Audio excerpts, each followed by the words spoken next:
Focused on technology for education. So just as a quick reminder, most of you will know this, but I think it's always useful to show this slide. There's a lot of animated. Okay, good. So just as a reminder of who actually GPE is, right? So we're the Global Partnership for Education. We're the largest global fund dedicated to transforming education in up to 90 countries worldwide, mostly low-income countries and lower middle-income countries. But more important than that, I think we're also a unique multi-stakeholder partnership. Ghana is one of the partners within GPE. Many of the organizations present here are also member of GPE, whether it's by contributing funding, whether it's by receiving funding, whether it's to participate in the sector dialogues at country level. We're all GPE in the end, which I think is always important to remind everyone of. So our vision is quite simple. It's quality education for every child. As a reminder, we focus on pre-primary education, so minimum 1 year of pre-primary education, 6 years of primary education, and 6 years of secondary education. So within that framework, within these educational levels, we can actually allocate our grant funding to countries that are eligible to receive our funding.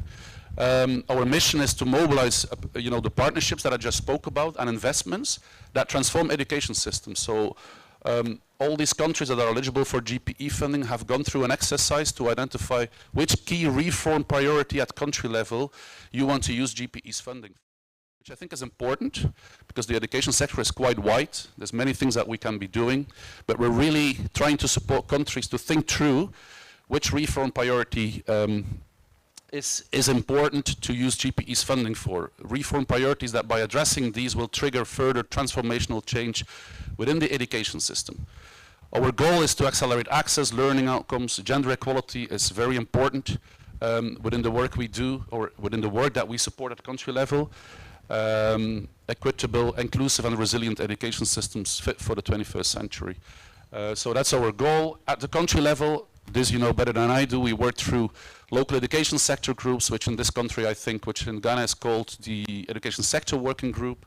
We also work with development partners, of course, many of which are present here, but always with the Ministry of Education in the driving seat.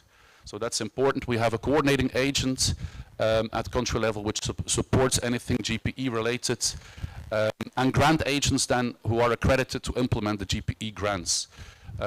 And we have set up a global reference group which counts on members from across the wider partnership that actually advises GPE's work on technology for education. I'm not going to talk a lot about this because Juan Pablo will speak more to the framework, but we recently launched a working paper on technology for education, which is called Making Technology Work for Education Transformation Goals. The author of that publication sits here in the room with us. It's Evans Attis, so if there's any questions later, you can direct that to Evans. But I think it's important, it sort of sets out our approach to technology for education, which is heavily built on partnerships. So what can we do together to advance in this area? We frame our work aligned to a global framework that was just launched back in September. Juan Pablo is going to speak about this, but it sort of outlines key dimensions, if you like, for digital transformation with data and evidence at the center. It also includes a number of principles, which I think is important to always take into account for this kind of discussions that we're going to have today and tomorrow, which are technology in the end is a means to an end. It's not the end on its own. So it's a tool. How can actually technology contributes to achieving education sector reform priorities, also by taking into account important principles like equity, inclusion, gender equality.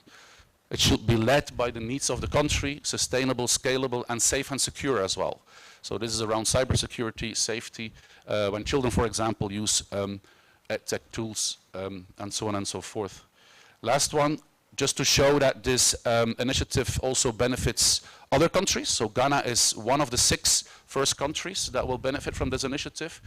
You can see the other ones mentioned here. Ghana, Tajikistan are the first 2. Maldives is coming as well up. Malawi, El Salvador, and Laos as well. These countries were selected by using a number of criteria, including, of course, the willingness of the country to engage in this, the conducive environment to engage in an initiative like this, complementarity with other ongoing initiatives, which I think is important. Gunther has referred to it as well. Status of the education data system, AI readiness, and so on and so forth.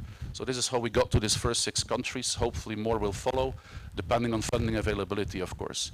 And the approach here, again, I'm not going to say a lot about this because this will be explained, but mainly we're starting in these countries with co-creation workshops like the one here to further identify what a concrete work plan can look like to advance or to start this initiative at country level.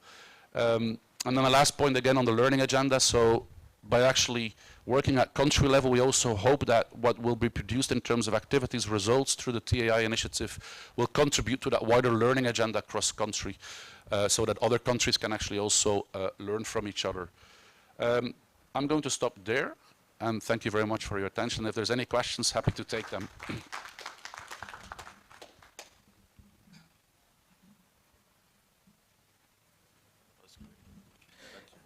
Thank you very much. Please, any quick questions?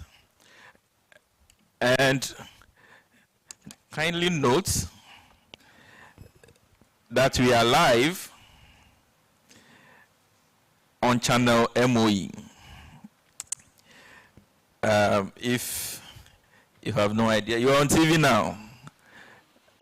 We are live, and channel MOE is powered by the Ministry of Education, with St. Louis leading the way. So thank you very much. We'll take our next presentation from Juan Pablo. Thank you, Chris, and welcome everyone. My name is Juan Pablo Giraldo. I've worked for UNICEF Education for over 10 years, always in the space of innovation and digital learning. I have to say, after 2019, 2020, innovation and digital learning became almost the same word, but I think they're different. And we can have a side chat on that.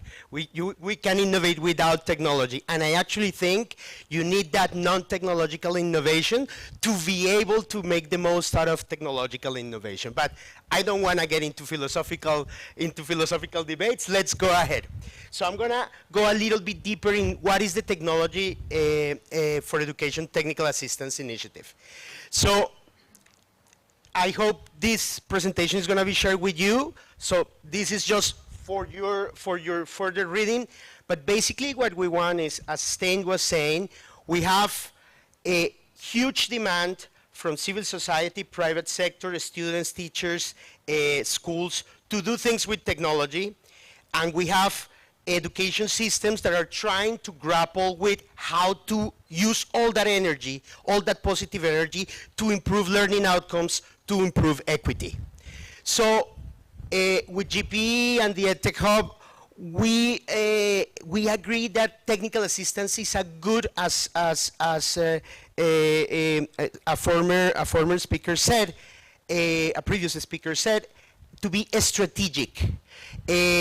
And we can be strategic with technical assistance because we can focus on, let's say, 4 areas. The people in the Ministry of Education and the education system, The systems, meaning the EMIS, HR, payroll, we can look at people, systems, we can look at coordination, because technology for education is one of those cross-sectoral topics when you need to talk to, of course, treasury or finance, but you need to talk to the Ministry of ICT, you need to talk to mobile network operators, you need to talk to the private sector, you need to talk with human rights advocates, you need to talk with privacy advocates. So it's a complex thing, and the Ministry of Education and the education system need to be able to coordinate. So coordination is a third area. So people, systems, coordination, and the fourth one is evidence. And that's the key of what we're trying to do here. We're trying, I think there might be many definitions of technical assistance. For me, technical assistance is, if you have a priority, technical assistance is a process by which we can leverage the best available evidence so that your priority builds on good, hopefully best practice, best processes, and what people call the literature. But really the evidence that rigorous research has said. So if you wanna improve procurement, there's evidence about procurement. If you wanna improve payroll, there's evidence about payroll. If you wanna improve teacher capacity development with EdTech, there's evidence of what to do and what to avoid. So it's just bringing that evidence to the table so that your plans are more solid. So can I do this? Fantastic. Just to say that some of you may remember back in 2022, around the United Nations General Assembly, there was a summit, the Transformative Education Summit. And during that summit, we had an action track on digital learning and digital transformation of education systems. During that summit, we were talking about the 3 C's of digital transformation of education systems. Connectivity as an enabler, content and solutions, and capacity. And this framework takes those 3 C's and adds 3 more areas that through consultation with private sector, multilaterals and countries are important.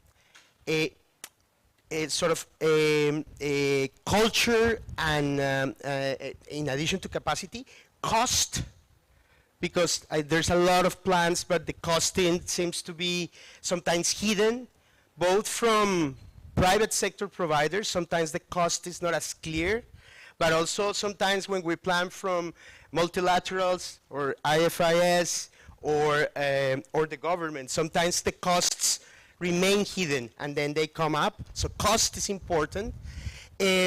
Coordination, which you see in the TAI, and data and evidence. So as you see, this technical assistance initiative is one way in which this framework can be put into action.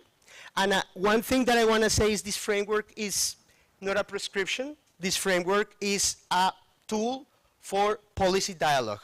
Just to sort of like a checklist of, did we talk about cost? Did we talk about capacity? Did we, but it's not sort of a prescription. One of the things here, but it is hard to say data and evidence are at the center, while in reality this framework puts education and people at the center.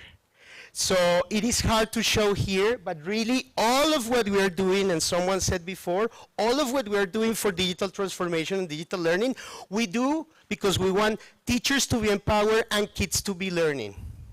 And we don't do digital transformation because it's cool or trendy, or no, we do digital transformation because we think it can accelerate and improve our results for children and students. I'm not going to get into the details of this high-level governance.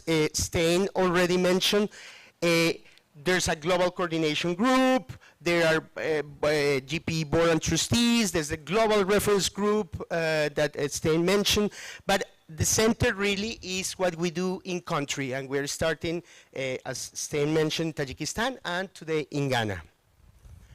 So a bit of what this process looks like in terms of stages.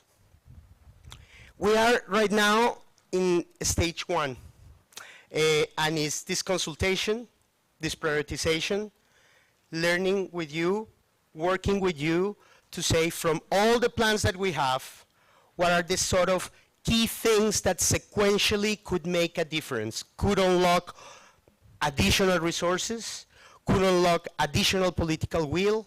So this is the inception. We are doing a work plan. So inception links to the development of the country work plan. And in the country work plan, what is the country work plan?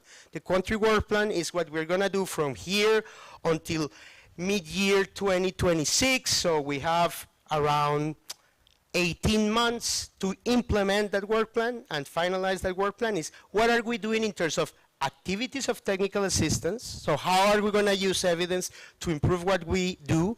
How are we going to use evidence to potentially mobilize additional resources? How can we use evidence to think big and scale? Because you're going to see that the resources that we have for here, the resources on the table, are not limitless.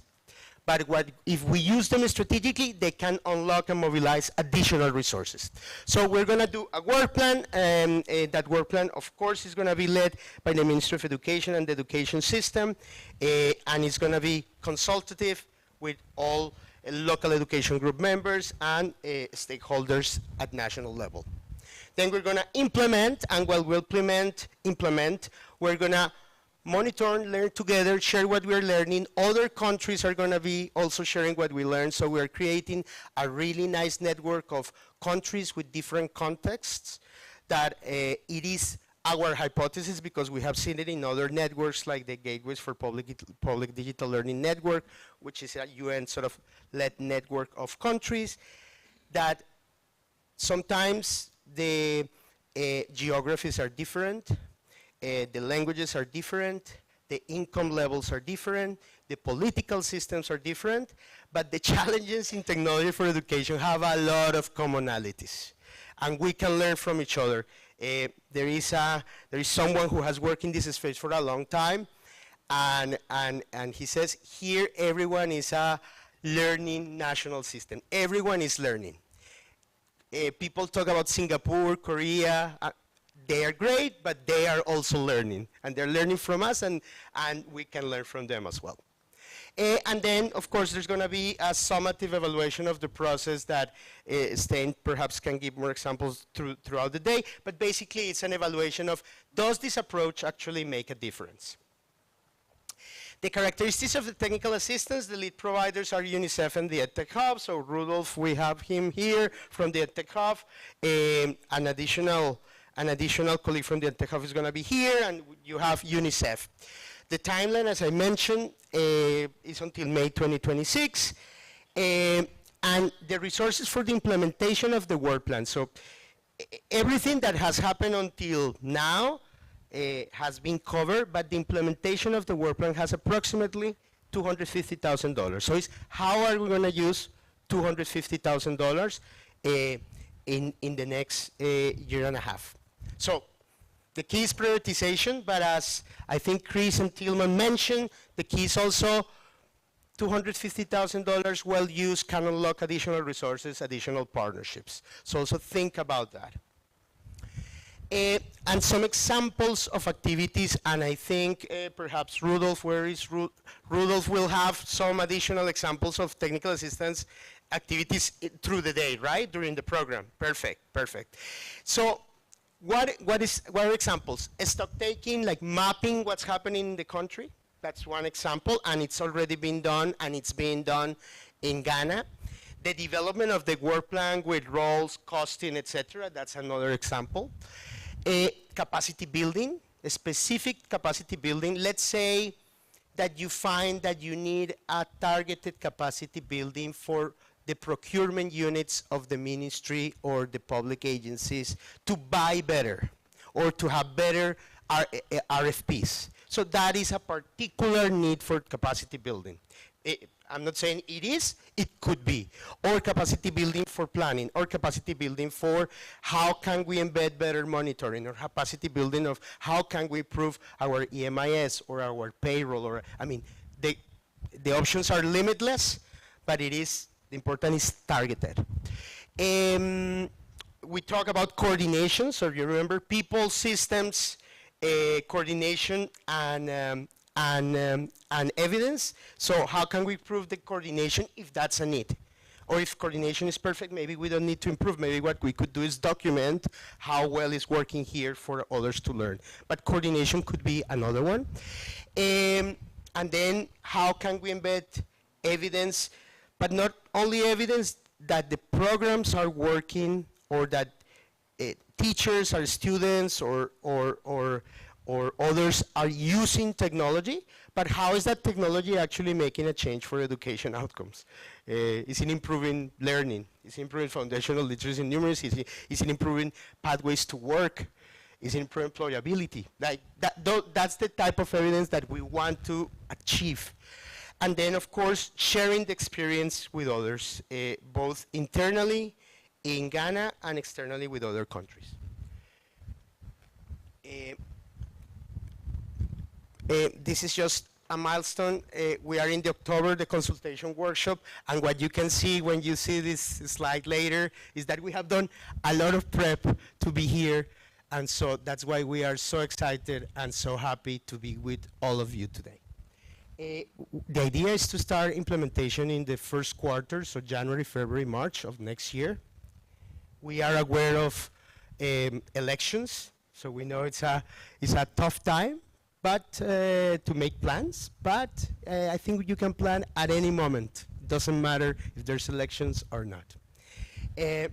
Thank you. Thank you very much, Pablo. Oh, please, let's do it better for him. I think it's been a very extensive presentation. So now I assume that we are all in Tech4Ed gurus. Is that the case? At least we understand the concept, the rationale behind it, and the processes and the work involved for us to get this running. I think this one, when I was doing the introduction, I mentioned the foundations, I mentioned Gates, I mentioned Jacobs. I think we also have MasterCard and Foundation. MasterCard, please wave. Wave. Oh, great. All right. Oh, please. I think let's put our hands together for ourselves. Now we want to know whether all the discussions have really gone down well. So we are at the Q&A session, right? And the good thing about this is, whether you like it or not, your voice must count.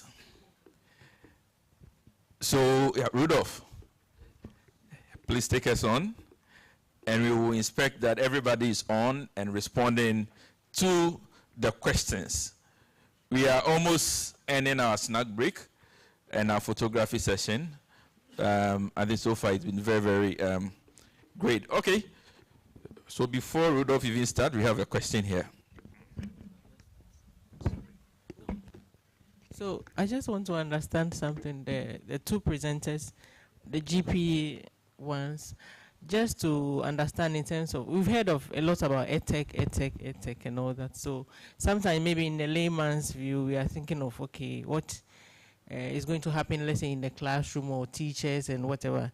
But per the presentation that I'm seeing and hearing, especially, for instance, the slide on technical assistance initiative slide, a lot of the things focus more at the MOE level, so at the agency level or at the national level in terms of system. So it's not really going to tackle school level teachers and students, learners and all that. Is that the case? Or this is just the first step and later on maybe a program will be developed that is bringing technology at the classroom level, maybe how teachers are delivering lessons, or is that how it's been structured, so that we know that this stage of it is focused at the ministry level, helping them put in systems and structure, and then later on we move a step downwards? Should we take more questions or go question by question? We are going to get a lot of questions from the exercise that we'll be doing now, but so I can answer immediately. Yeah, I think that's a very important question. I think it's the second scenario that you were describing is the first step.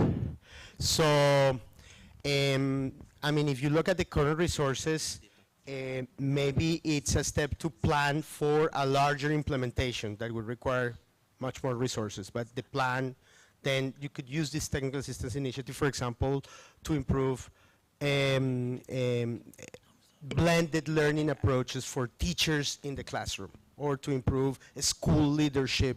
How can we improve it? Because there's classroom level and then there's a school level change that needs to happen for this to work. So the second step. First step. Okay. Thank you so much, Juan Pablo. And as we go through this exercise, you can actually drop as many questions as you want. And if the answers are not still clear, feel free to approach, folks, talk to them. But please scan. I see 10 people have given me a thumbs up, so I want to see more. It's a new one. So this table, I beg you, no one is scanning. Please scan. Scan. That's essentially how I operate. Stein, please scan. Yes. I need people to scan. Another one. I need more thumbs. Yes, you are there. Did you give me a thumbs up? Yeah. Oh, nice. You see, some people just like giving thumbs up.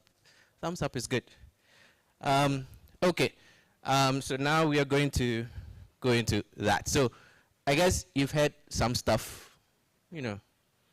Some landed, some didn't.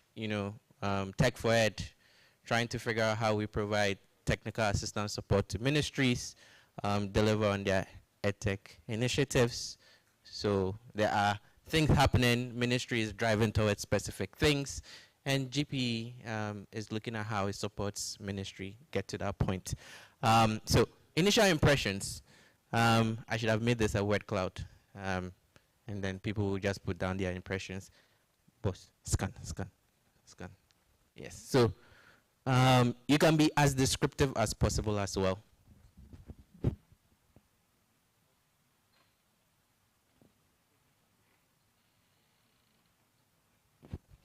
And if you need help connecting, please let me know. I'll come in there. So you're all set. So reload. And today you have a. So okay. Provide some very helpful frameworks for thinking through potential interview. I'm waiting for more. Okay, that's also a good response. That's a good first impression. Any more impressions? More detail is needed, definitely. I think more detail will be coming in as we move along. The engagement looks promising. Who's this? Who's looking promising right now? I don't know. Who's looking promising? I don't know. Okay. So let's see how people are feeling in the room when it comes to at least initial impressions. So what's happening here is that it's going through all your responses.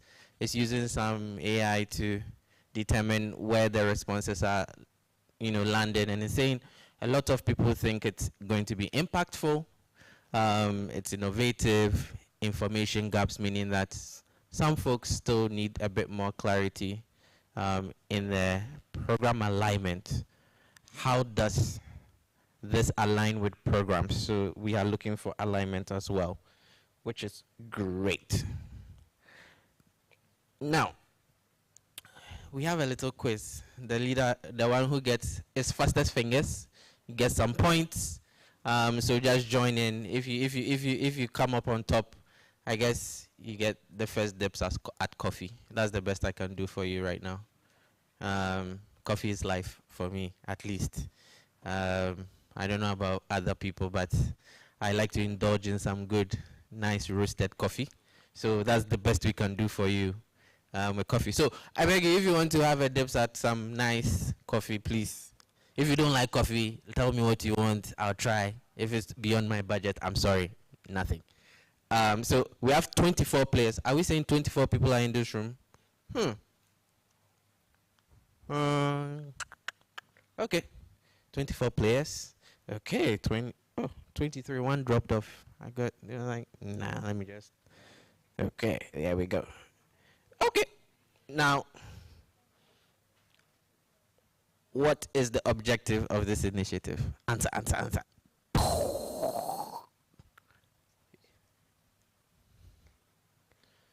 Just answer. If the time runs out and you haven't answered, you're out. You don't get a score. 2, 1. Oh, there we go. 14 people got it right, at least those who were able to answer. 24 people joined, 14 people, and 16 people answered. So, what's the percentage there? I beg. Evidence. My math is a bit rusty. What's the percentage there? Avril, do you want to give us? So, let's see how people fared. I see. Who is Booty McBootface? You don't count. You presented. Come on.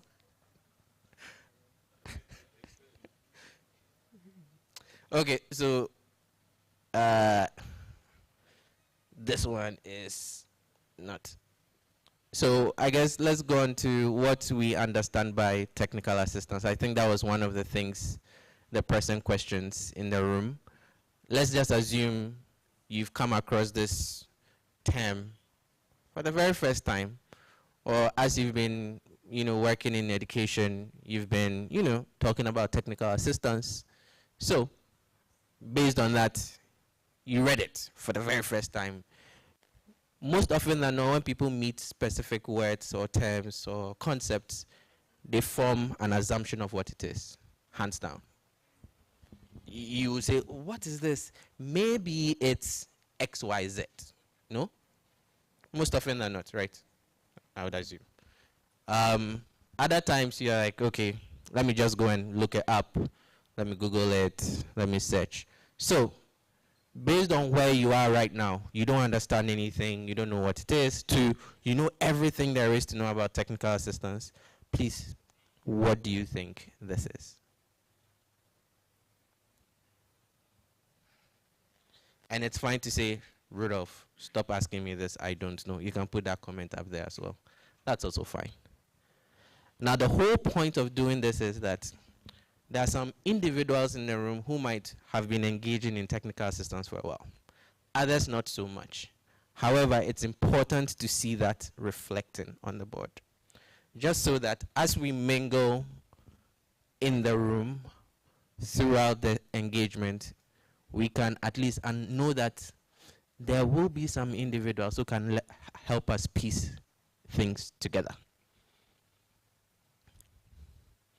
So I'm seeing technical assistance looking at how we can leverage evidence to make our plans, implementation, and evaluations better. Okay.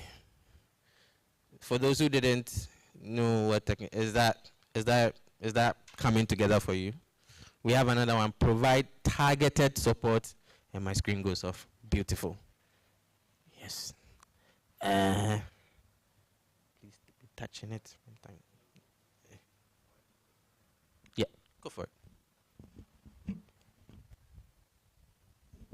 Hi, everyone. My name is Evans, working for GP on data and evidence. I wanted to react to the first question and the response we got. And I think the response that got most voters was about helping the Ministry of Education staff to use technology. Here, I wanted to share some thoughts about like the mindset behind the Technical Assistance Initiative. And I think Juan Pablo said it quite well, saying that we need to focus on people, systems, and evidence, coordination and evidence. But what I wanted to say here is the mindset of learning outcomes, in general. So the idea is true that it's about building ministry's capacity, but the end goal is not to make sure that the colleague, the director who is already well educated, he can use technology one way or the other. This is not the end goal of this. This is a means to make sure that we have good learning outcomes in Ghana. So I wanted to really get this mindset shift about like, what do we call means and what do we call our outcomes? So the overall objective is not to make sure that the ministry can use technology specifically. That's not the end goal. We need to have that mindset of what's happening in the classrooms. and how do we deliver better on this. And it's not a criticism of the response, but it's more like to share my reflections on the mindset we need to keep here. It's not really about making sure that we as education officials, we can use technology, but what's happening at the classroom level. Thank you. Great. Any reactions to that? Okay.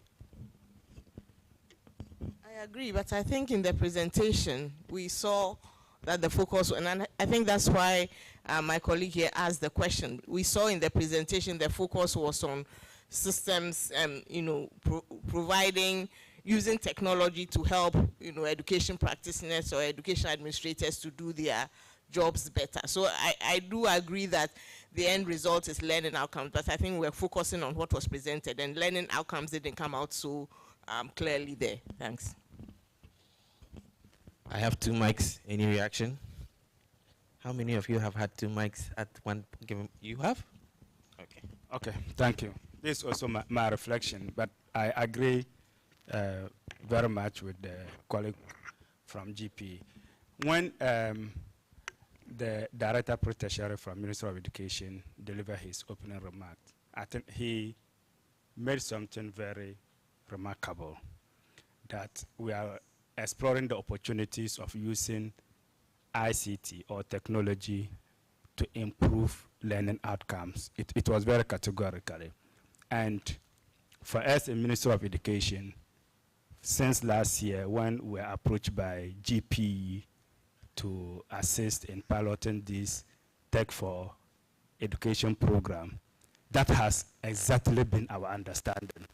It is not about building capacity for anything for itself, like not capacity just as an end in itself, but as a means to something remarkable. And what is this remarkable? It is improving learning outcomes.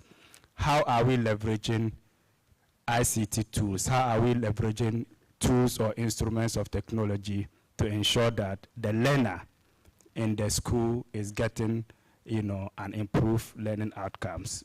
That is exactly our understanding, and I believe that that is also equally what GP intends to or wishes to achieve with the rollout of Tech4Education program. Right, thank you.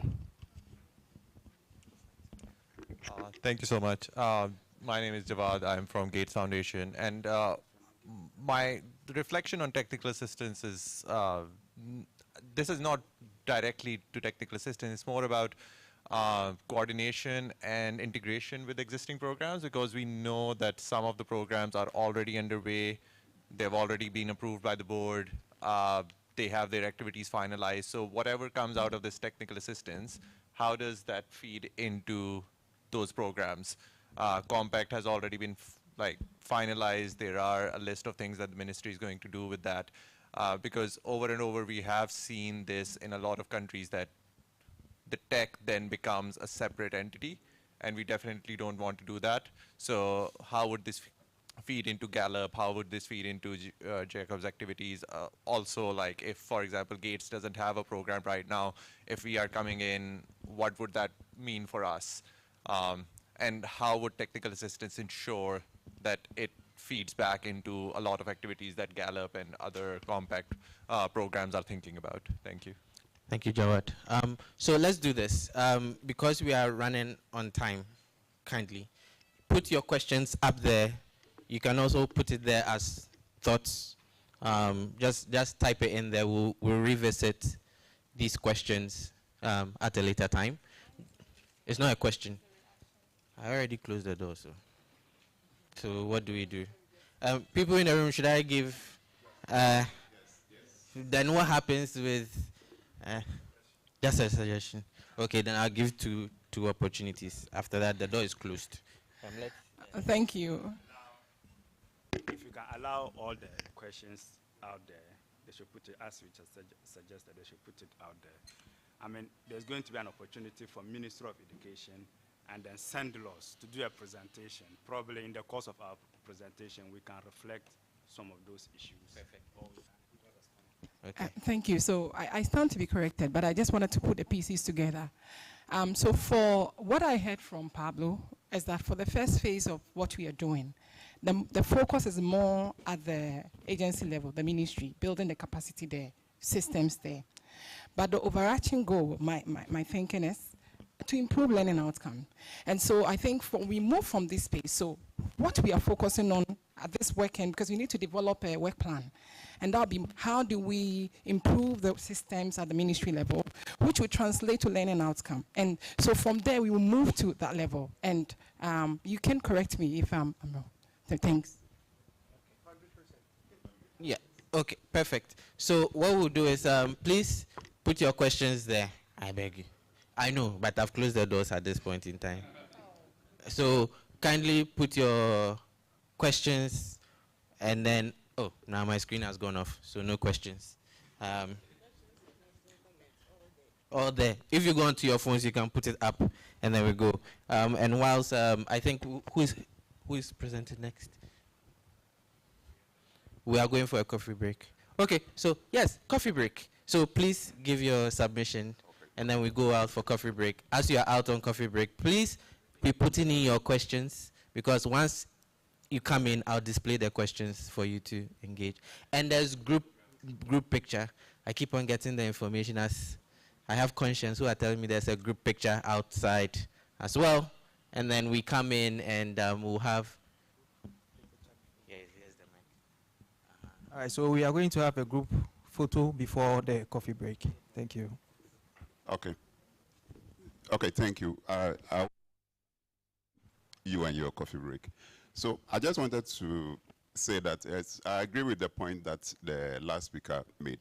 But I think we need to be careful not to give the impression as if it's one, so for instance, you move from one before you go to two. Whatever we are doing here, whether as probably people who are in the office, in the classroom, the technology that we are using or the knowledge that we will be acquiring, the technical assistance, invariably will contribute to learning outcomes. It depends on what goes into learning outcomes, which our senior colleague from the ministry says that looking at the education strategic plan and all the priorities that they will be presenting to us, then we can then look at some of the areas that will require support. But I just wanted to say that it's not like we will have capacity for us ourselves and then we'll take it away, and then one day or another time we'll count for capacity that will trickle down to influence learning outcomes. It's one solution for all. That's my understanding. Thank you.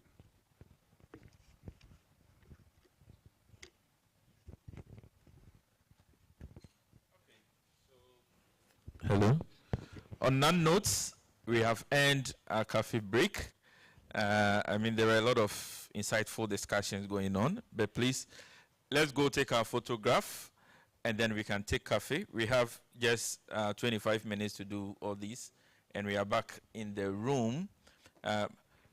Time now, 25 minutes. So, wait, am I coming back? 11?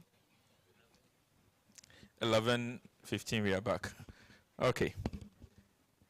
Please lead us. Where are we taking them?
education provide for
more likely that all these initiatives that you have mentioned, such a person wouldn't have had one, but he or she may just feel like it is not an appropriate initiative or tool for technology for education.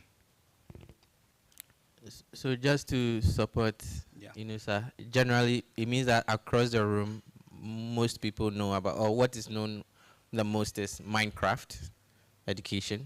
Then we come to some digital education platforms. There's one on STEM, others just say STEM. And then there's one on teacher training or supporting teachers more broadly. Then we have one on EMIS. We have MOE channel MOE, and a few other responses which also touch on MOE TV. But there's one interesting one in there which is talking about TVET. So just to let folks in the room understand what we know about EdTech initiatives or initiatives that could benefit from Tech4Ed more broadly. Okay. So I'm zooming out to then come up with a question, if no. Nobody's willing to answer the no question, so I'll No. handle them. Okay. So, So- can they just move on? Can we give it to ourselves? And let me indicate that I'm so impressed with the level of response, especially given the representation in here and how much we know about MOE's initiative for tech for education. And for me, it sort of rendered my presentation quite irrelevant. Because if you know it, then why do we do the presentation? But of course, it is an agenda. Somebody said that if I can do it all now, then when I become president, what will I do? So it doesn't matter. I'll still go ahead and do my presentation, isn't it? Anyway, so for Ministry of Education, let me indicate that as a ministry, we are guided by certain policy frameworks. Everything that you have mentioned earlier, they are anchored on certain policy framework or certain policy dynamics. As a ministry, the basic framework we are talking about is our education, our ESP, Education Strategic Plan. The Education Strategic Plan, I want to just spend some time to talk briefly about it, especially for our colleagues who are hearing it for the first time. Our Education Strategic Plan provides a medium long-term perspective of education drive in this country. The Education Strategic Plan, so first and foremost, is a product of an education sector analysis. So around 2017, 2018, we conducted an education sector analysis to identify all the issues, all the challenges within the education sector. And then guided by government's vision, we synthesize everything, and then we come out with our own medium-term perspective. So the Education Strategic Plan, 2018 to 2030, I would say that it's a product of this wider consultation or education sector analysis. It is also consistent. Please, you can roll the, oh, I have it here. It is also consistent with our own regulations in the country. So it is also consistent with Article 38 of our Constitution. So what does Article 38 of our Constitution says? Under education objectives, it provides that government, upon coming to office, is supposed to put together a medium-term plan that defines the objective of education. So Article 38 specifically talk about education objectives for Ghanaians or for Ghanaians. So if you pick our constitution, it is there. And our education objectives specifically talk about improving learning outcomes at every level. So it is within these particular objectives you will find issues of FQ, free compulsory basic education, progressive free senior high education, tertiary, TVET, and then tertiary education. So these are in there. So consistent with that, we developed the Education Strategic Plan. Then this Education Strategic Plan, as I indicated earlier, is supposed to span from 2018 to 2030. And the goal of our Education Strategic Plan is to deliver quality education service at all levels, please, all levels identified or underlined, that will equip learners in educational institutions with the skills, competencies, and awareness that will make them functional citizens who can contribute to the attainment of the national objectives. So our ESP is looking at all levels, and the object is to ensure that we equip learners at these levels. For what purpose? To make them functional citizens of our nation. And the education levels we have in Ghana, for the benefit of those who are having the first, or who are hearing about this for the first time, is we have the basic education, secondary education, then we have tertiary education. This is the traditional one. But let me indicate that we also have those who are not formally in school. So, and we have a whole agency that is responsible for ensuring that though they are not in the classroom, we still deliver education to these people. And then we also have another specialized agency that drives technology as a means or a tool to ensure that we deliver this to everybody in the country. Secondary is not just about grammar. We have consciously introduced TVETs, and we've harmonized it since 2020 to ensure that we deliver TVET education just like grammar. So these are the various levels of education that we have in this country. So ESP further provides for 3 basic objectives. The first one is to improve equitable access to and participation in inclusive quality education at all levels. Quality education at all levels. The second one talks about improved teaching and learning of STEM. And the third one is about effective or efficient management of our education system. Excuse me. So these are the 3 core objectives of our ESP.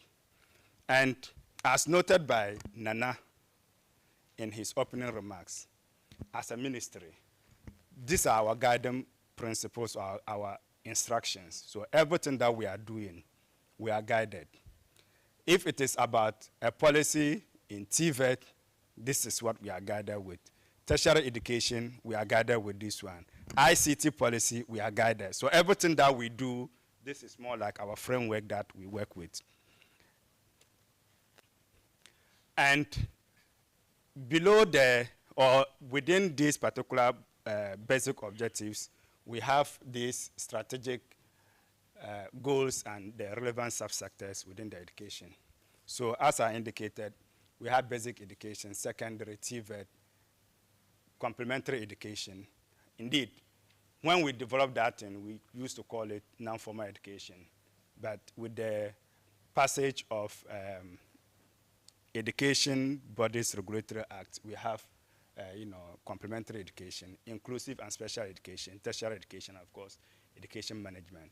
So these are the subcomponents with the corresponding strategic objectives under each of them. So our Tech4Education drive. Again, I indicated, our ESP provides the basic framework. So everything that we are doing, we are guided by our commitment under the ESP. So if Nana sends us anything that he's going to do at his agency level, those ESP parameters are what guides him. So for us, our technology for education is, we consider technology so fundamental that we require it or we need it to help us deliver on the commitment under this particular ESP, i.e. to improve our learning outcomes.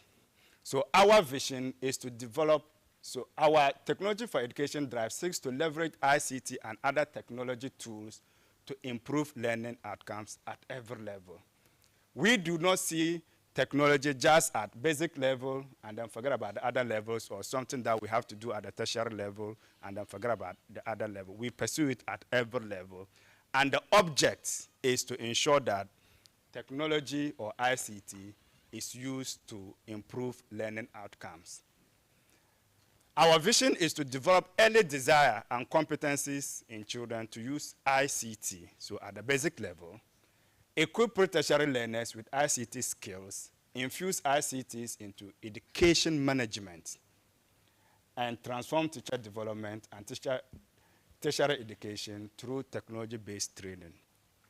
For us, technology or ICT is one, an enabler.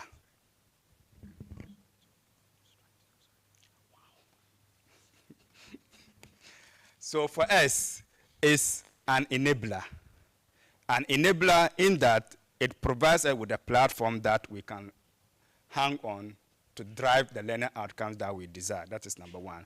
But number two, it is also considered as a content. So kids in school, as part of pre-tertiary education curriculum, kids in school learn ICT as a subject. Then am I right? Yes, as a subject.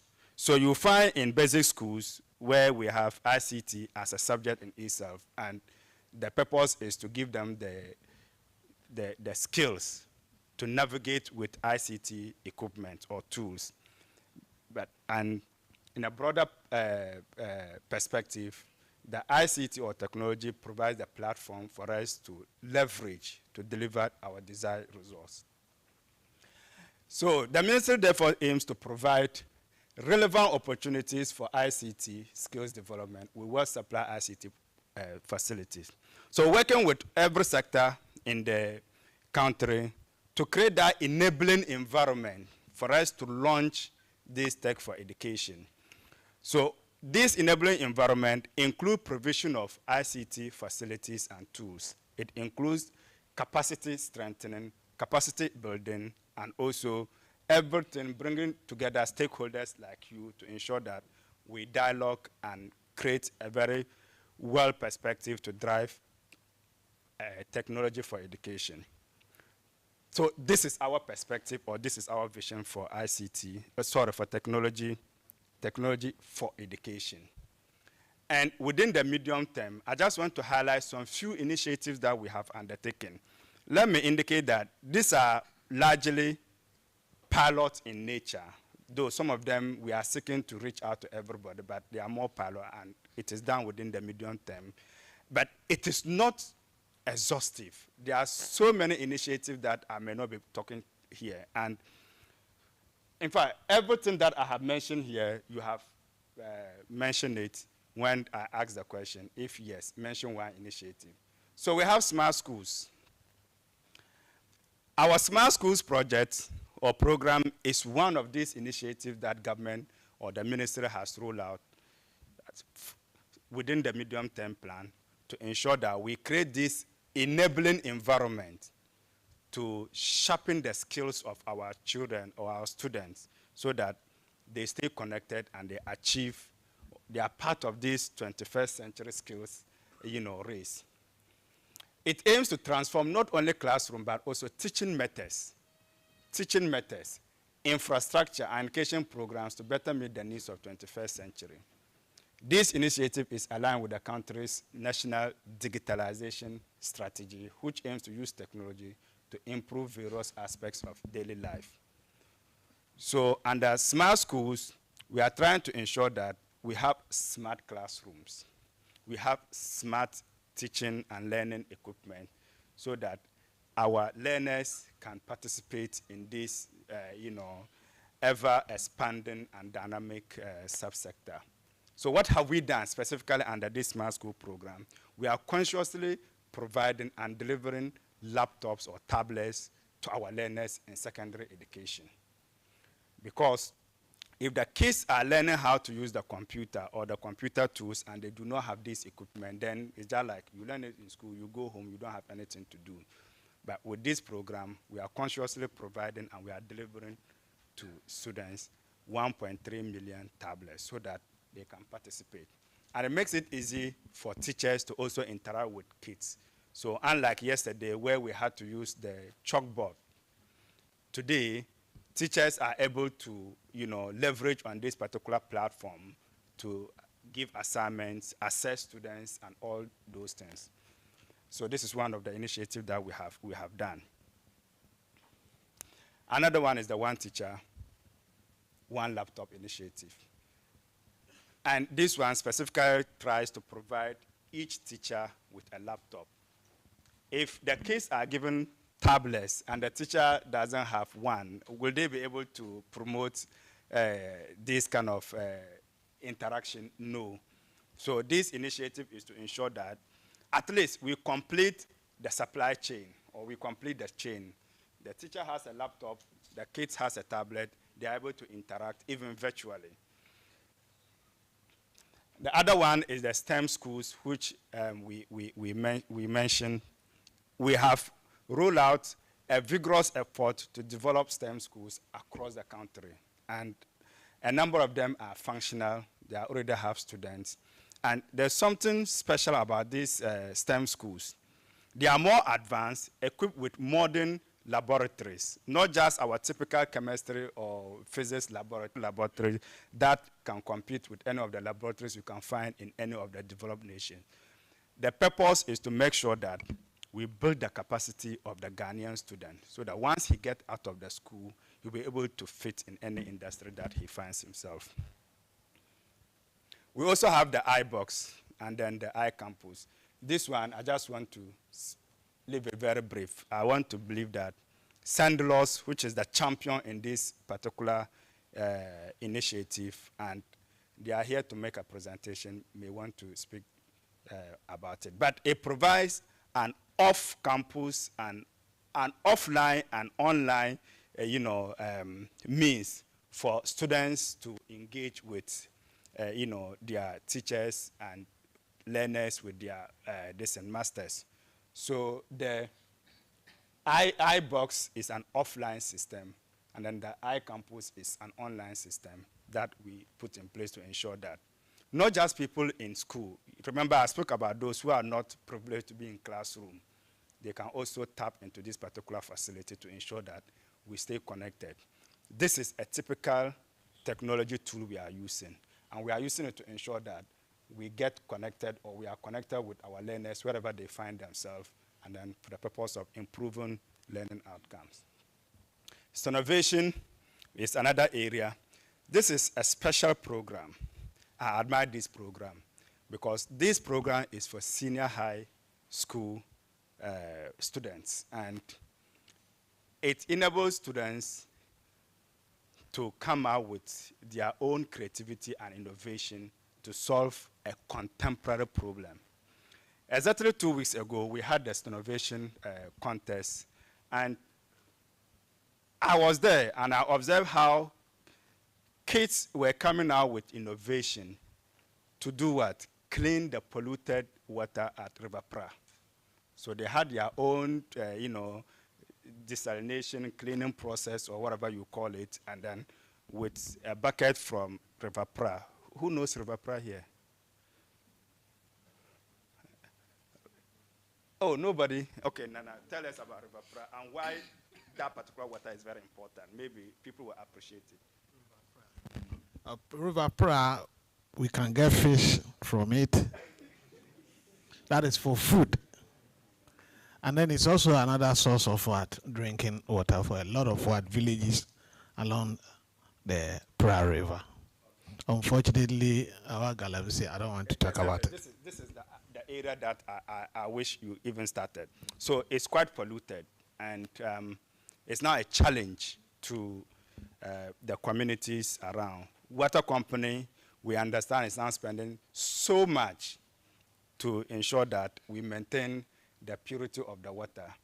Now, under innovation, kids were coming out with ideas to ensure that we clean the water and then take it back to community so that they can use it. And beyond that, there were so many, creative ideas of even administering dialysis. Can you imagine dialysis? Kids were coming out with ideas to do a dialysis, and the drive is to ensure that maybe in about 5-10 years' time, the Ghanaian child will be able to will invent, a tool so that we can administer dialysis at home, not necessarily having to go to the hospital.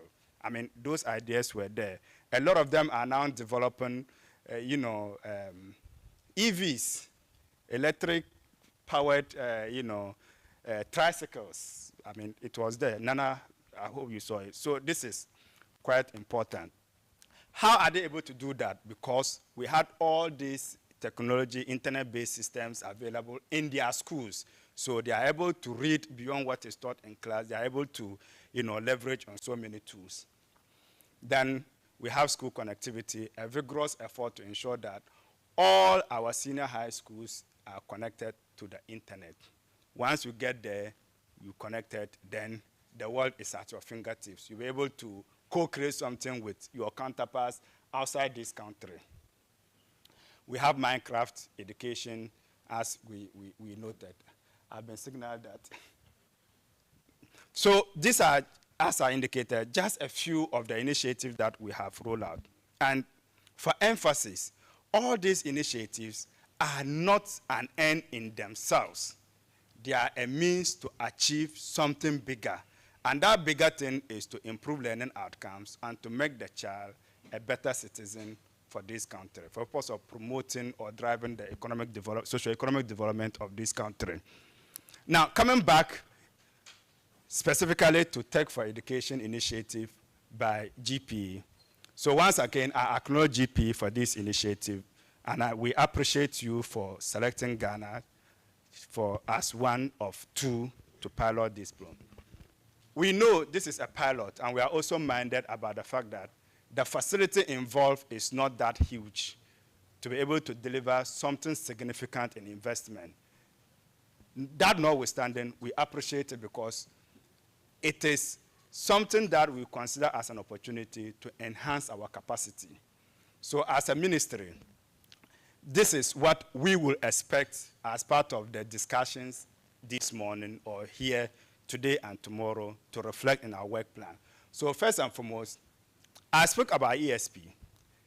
In 2018, when we were developing the ESP, probably the drive and the test for technology for education was not that high as compared to present.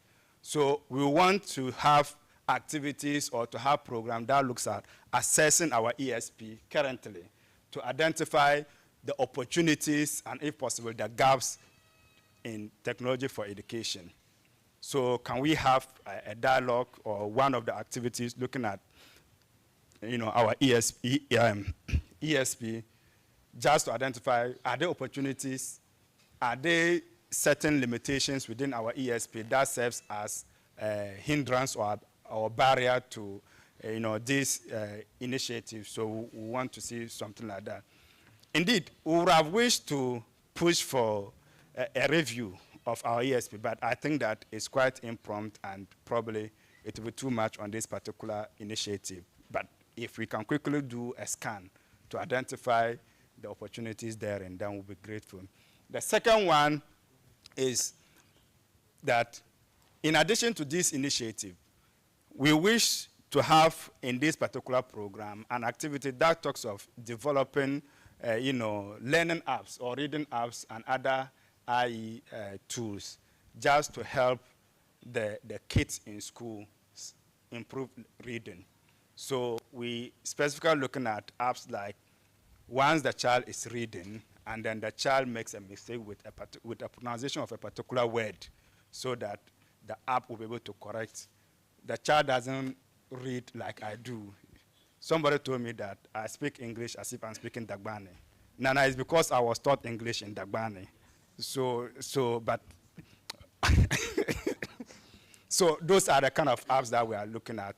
So if we could consider that one, in addition to how can we, use this Tech4Education to drive curriculum development and then assessment.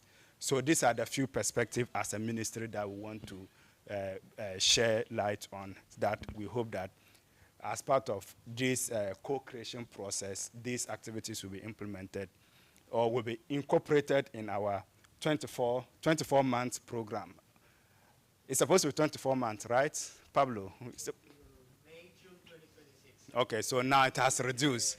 Yes, so well, but in coming out with this particular recommendation or guide, we also want to see those things that we can immediately implement. We don't want to start something that, funding is finished, time is up, but we do not have something concrete as evidence to show. I mean, ministry is about evidence, And GPU also consider it as a trust area, data and evidence. So this is what we are guided.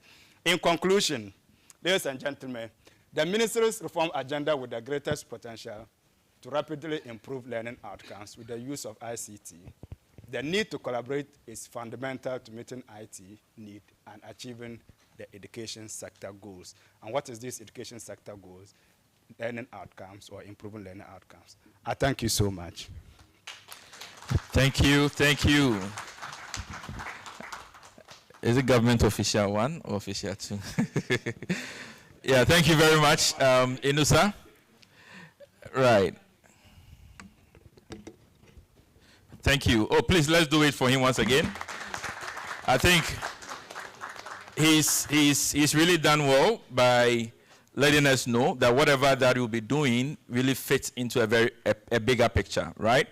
So he also, touched on some initiatives that are happening, and within those initiatives, now the question you ask yourself, to what extent are these, contributing to improving learning outcomes?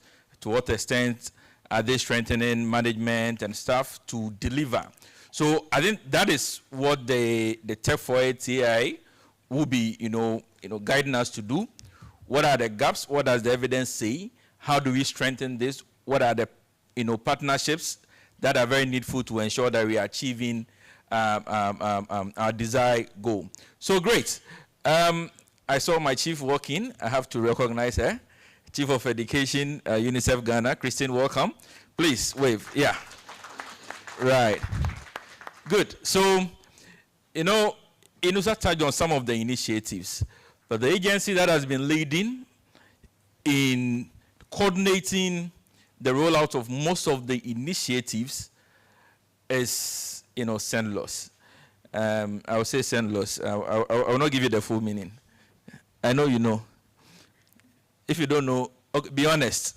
You don't know SENLOS. It's there. I told you this morning that it's like you have issues with me. Right. So we have the executive, director. I think he's been at the forefront of integrating tech into our education system at all levels, and works, closely with various agencies like the Ghana Education Service and other stakeholders in rolling out most of the initiatives. He's really, I want to read your profile, but I'm not sure we can finish, right? So with a round of applause, let's welcome Nana Jemfi Ejobo, the Executive Director, to deliver for us a very extensive presentation on what's the ecosystem as far as education technology is like in Ghana. Thank you, Nana. Over to you.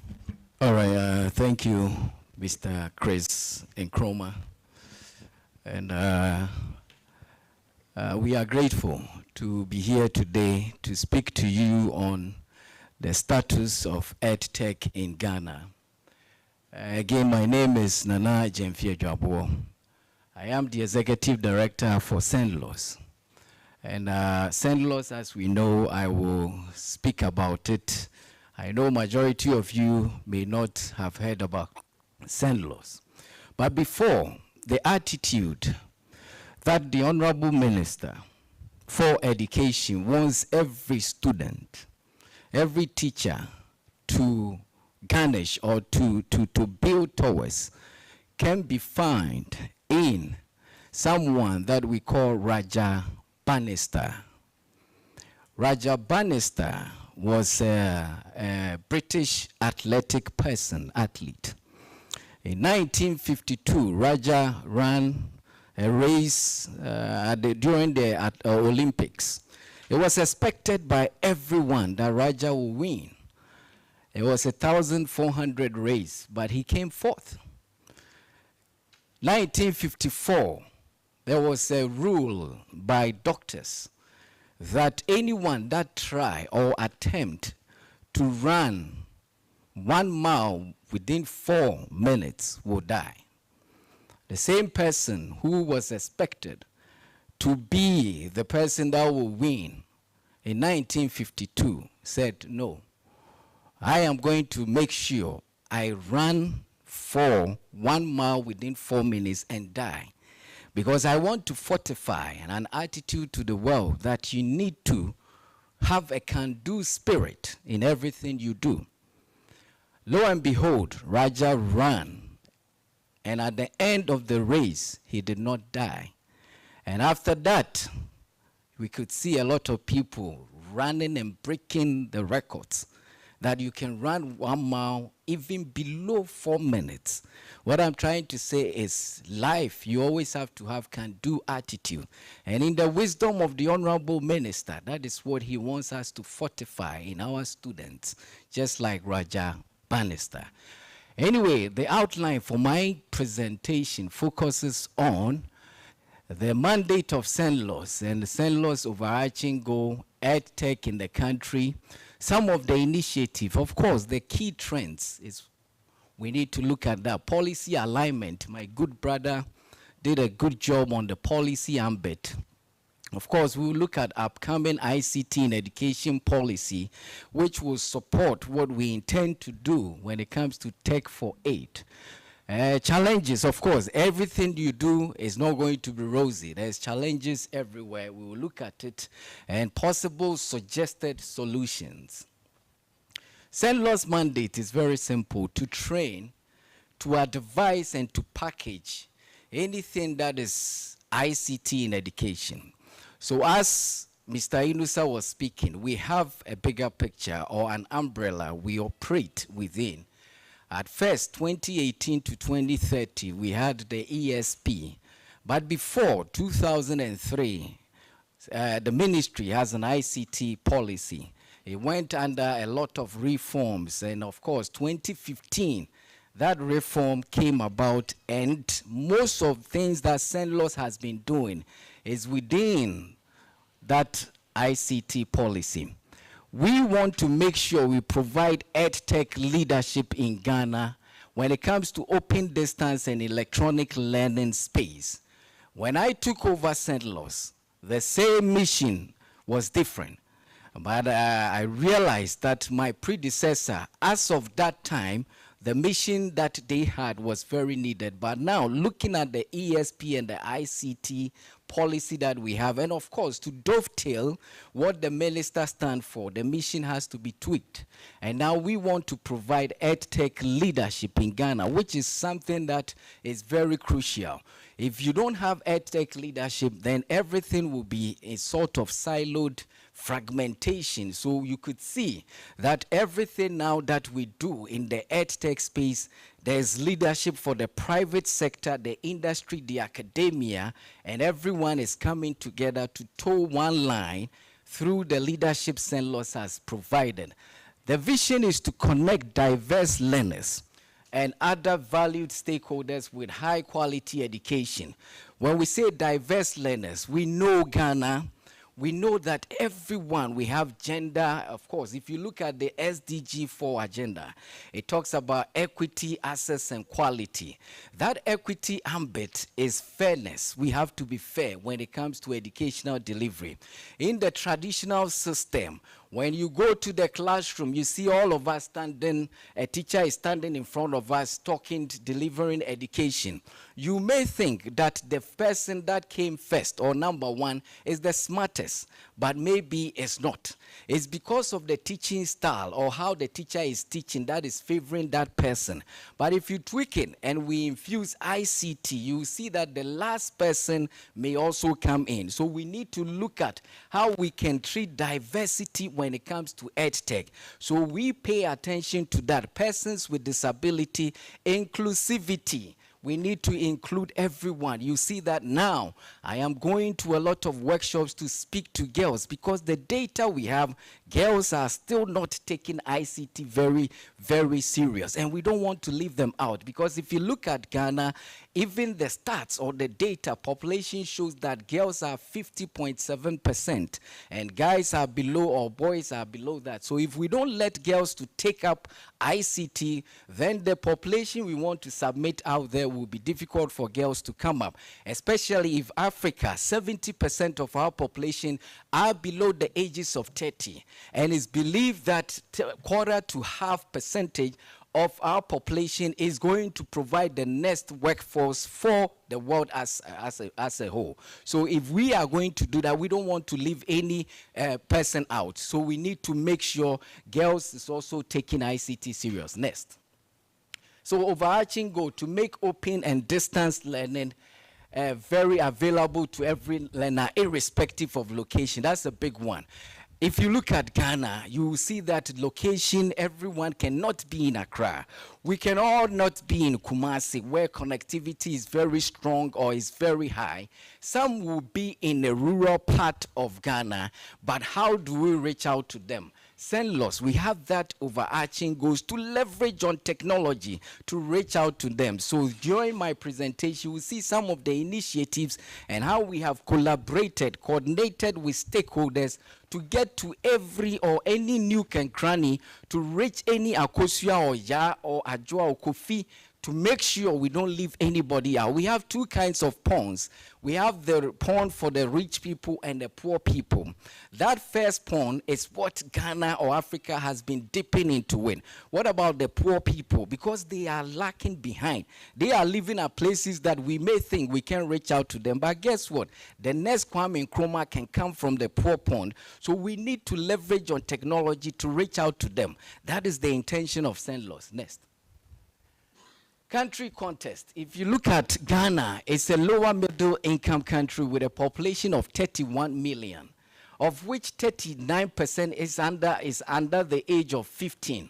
That is a good data right there. So despite the economic growth, you could see that poverty when it comes to educational deprivation is very high. This is what we also want to use technology to support. Per UNICEF, there's a lot of learning poverty. And for all of us, learning poverty is a child reaching the age of 10 cannot read for comprehension. So you can call a child and you say, hey, come here. What is your age? In Ghana, okay, I am 9.5. Take this and read, let's see. Aku is going to town. Aku came. Yeah, call Aku. You say, explain it. They cannot explain. That is learning poverty. They are in school, they are reading, but they can't read for comprehension. That's a problem because that will affect our socio-economic growth because that age will now be the workforce. And if they cannot read for comprehension, that's a problem we need to fix it. Next. So the increased focus on EdTech in Ghana is very, very crucial. Now, it's not only Ghana, but the world as a whole. Education has changed. Everything about education has transitioned. And it wasn't because of COVID-19. Even before COVID-19, a lot has happened in education. If you look at how people believe education should be, in the works of Magzi Fan, he did a good job. When he was working on his handbook for educational policy, he said education is a social system that every pillar coexist with every system or every other pillar. So you could see that education has the potential to impact our socio-economic growth in every country. So we need to focus on that. To do that, Senlos and of course the ministry, we focus on these key areas that we will look at policy. Now Ghana has the education strategic plan that my brother spoke about, and Ghana ICT for Accelerated Development Policy, emphasize on ICT integration. That is a big one. Without ICT, or policy, ICT cannot triumph. So we need to make sure for that triumphancy, the policy has to be there to support whatever we do. So you could see the mindset of Ghana, or you could see the mindset of the ministry, even as back as 2003, they thought about ICT policy. So Ghana is very ripe. The environment is ripe for ICT, so that, but it goes through a lot of reforms. And every reform that my brother said, we need to build a strategic way to get that reform done. You can't just say, I want to reform an ICT policy. There has to be a strategic plan. How do you intend to reform that? We look at all that, add Senlos with the ministry. partners and initiatives. So Ghana Education Service, we don't work in silos. Senlos, we do not believe to work alone. We believe to work as a collaborative force with everyone.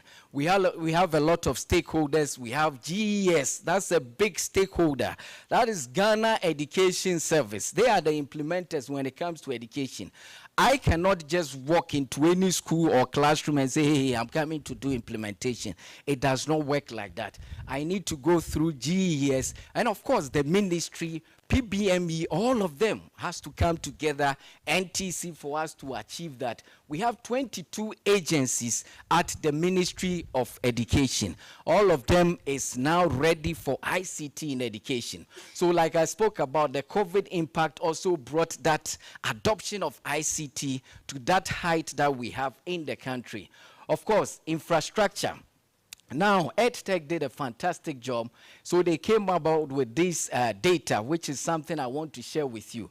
Access to electricity and internet in schools remain very limited in the country, per what they hear.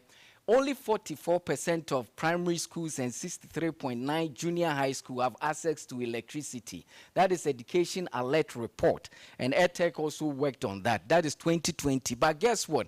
Now it has been very much improved from 2020. We are in 2024 because there's stakeholders engagement, and the minister has provided that leadership. So if you go to ECG and all other people, they are working together, and that numbers has improved. I can guarantee you all that if that research come back again, as Senlos is providing that leadership, you could see we have gone up. But connectivity, as we speak, we are at 70% connected. There's still 30% deficit. And that deficit can be achieved through all of us here in the room. We need to collaborate to achieve that. I was given a project to go to one of the remotest part of Ghana. That was where this place was the name, Adansi Obuasi. And when I got there, they said, oh, connectivity is not there. But because I am very technical, I picked 4 SIM card and I took it with me. Any of the SIM card that I plug in my phone had connectivity there. It means there's no business in that rural place, so MTN or any other stakeholders may not want to go there. But if we come together and collaborate well and talk to them, and the government sees how we can support, maybe give them some incentives, they will go there. So the 30% is not at the modern part of the country. It's not in Kumasi and Accra. It's in the remotest part, again, to the poor pond. We need to make sure we tap into that pond to also bring out that people out, because we can build education that is injustice to some people. Education has to be justice to everyone. As Article 25(1)(c) of our Constitution, it talks about educational right. Next. Good. When he was talking, he made mention about some of the initiatives to reach out to everyone. At Senlos, we make sure we innovate to solve a problem for everyone. We do not innovate to solve a problem for just a few. So we have what we call the iBox, that is the intelligent box system. This is doing a lot of work. It's supporting education and is improving the learning poverty. And we have a mantra at Senlos that when I got there, I told all my technical people, it's just like if you go to Silicon Valley, it's boldly written, innovate to scale up. You don't innovate just not to scale up. So all these projects we are doing, the iBox, we want to scale up. So the first one you see, you could see that is a little bit bulky. So that one was the first generation that we did. And it has a quad-core processor in there, and it has a good consumption when it comes to electricity. But guess what? This is still leveraging on electricity. It's an offline learning management system. When we say offline, no connectivity is needed. So if I deploy one of these iBox here, it works within 200 meters radius that anyone can plug into. It becomes your local router or Wi-Fi. So you can log into this and have educational content. And the content we put on it is a GES approved, NACA approved content that we place on the iBox. So everyone, every student, senior high school, can leverage on these iBox to study. Now the passing rate in our senior high school has gone up, and we did research, and most of the students are leveraging on iBox only to do certain practice, and now the passing grades is going up, and it's helping remedials. It's helping girls that are maybe they left school and coming back. Maybe they don't want to go to a brick and mortar. They can leverage on the iBox to study, and there's no connectivity needed. The content on it is being produced at Senlos. We put content, tests, interactives, audiovisuals, videos, and quizzes. All of them is something that we've taken time to bring experts at St. Louis, teachers and everyone to produce those content onto the iBox. So it's really working. We can even expand the access point. We can expand the coverage using access points. So it can be a whole locality. Once you have good access point, you can leverage on that. So the first one was the first generation, and the second one is the second generation. In my wisdom, I want to produce just like Apple. So we will go iBox 1, iBox 2, iBox 3. It's not just the size, but the consumption. And the next one is going to be no electricity required. So solar based. Then we keep reducing the size and other stuff to make sure that it could really support our current status in the country. That's the wisdom that St. Louis is believing in.